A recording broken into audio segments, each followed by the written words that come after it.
You ask Tiger to solve. This deals with linear equations with one unknown. The final result is x equals -11/2.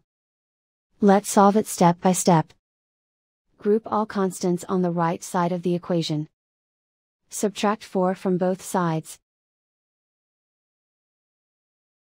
Simplify the arithmetic.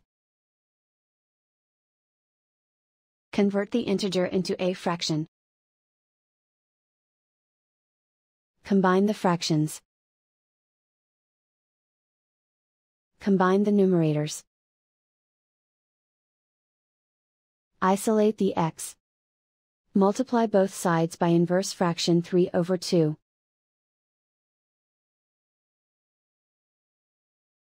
Group like terms. Multiply the coefficients. Simplify the fraction. Multiply the fractions. Simplify the arithmetic. And so the final result is x equals -11/2.